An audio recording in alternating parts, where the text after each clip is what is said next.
If you know, you know, and many of you do. Inside Number 9, the BAFTA-winning BBC Two series, is airing its final episode this evening after a 10-year run. Brought to our screens by the comedy duo also responsible for The League of Gentlemen and Psychoville, it's been described as a mixture of dark comedy, gothic horror and Pinteresque drama. Reece Shearsmith and Steve Pemberton, the writers, directors and stars of Inside Number 9, join me now. Good morning to both of you. Morning.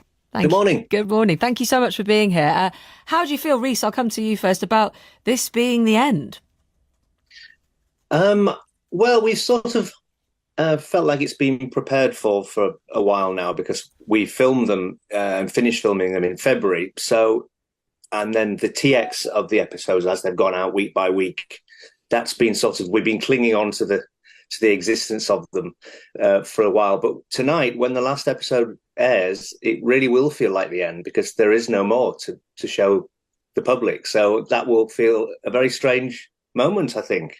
I mean, it's been joyous to do it, but it does feel a bit weird to think there'll be no more, and we won't have our year filled with writing them. So yes, it's going to be a bit weird for us, I think. Well, keeping with the word weird, Steve, it's been described, to bring this to your ability to answer this, it's been described, this particular body of work, because it is a body. Each episode is distinct. They stand alone. It's an anthology rather than a series. But it has been described as weird, as dark, as gothic. Are you all of those things? Is that your sense of humour? It's part of our sense of humour. I have to say that some episodes aren't quite as dark and weird and gothic. So, for example, our second ever episode was a silent comedy, and we had the Una Chaplin in it. So we had great lineage there.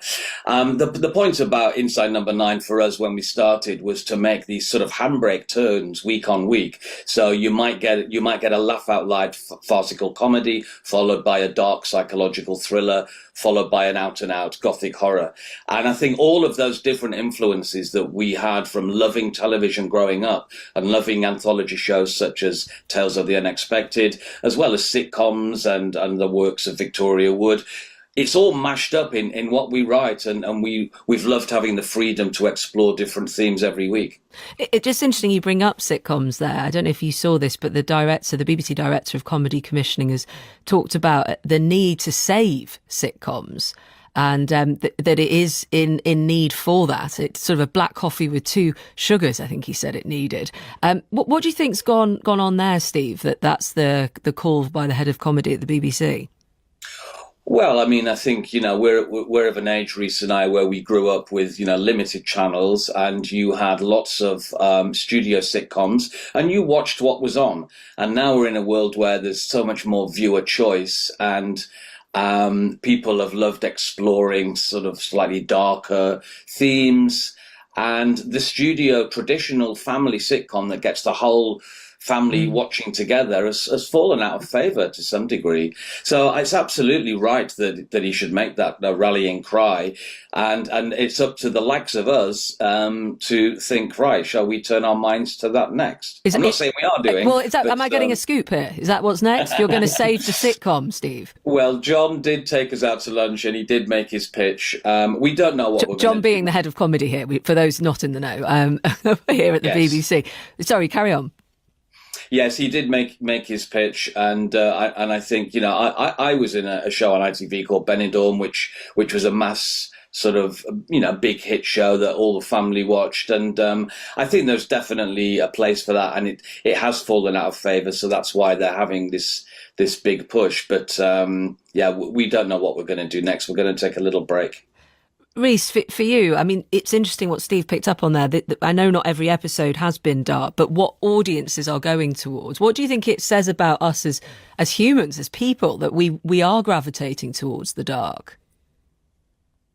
Well, I think it's partly to do with the format as well as the content and the stories, because in this day and age where you get a 30-second TikTok and you can't bear it because it's too long, I think it's very appealing to have a story that is concluded beginning, middle, and end in one hit, and without any consequences. You can watch a whole series in any order, so you're not trapped with this 33-hour odyssey that will take you part of your life away. So I think it's exciting for people to just think, I can just dip in and out of this thing and just get these little black tails. But so that's appealing just in the way that you can consume it, and it's very easily done. But the stories themselves, I think people are intrigued by something that, especially with the stuff we've done, which is, because it's half an hour as meant, we have to grab them by the horns and immediately thrust them into a story that hooks you in very quickly. It's like being told a good joke. You're wrapped, and hopefully you're spat out the other end with a satisfying conclusion. And people's tastes are very different. We do very dark things some weeks, and then we do very silly things. And I think that's the appeal as well, that you're never quite sure tonally what you're going to get, whether you're going to be frightened or whether you're going to be depressed or whether you're going to be roaring with laughter. Well, good luck for whatever lies next. I don't think you're saving the sitcom quite yet from what I just heard, but maybe. Reece Shearsmith, Steve Pemberton, lovely to have you on the programme. The final episode, after 10 years of it, Inside Number 9, going out this evening.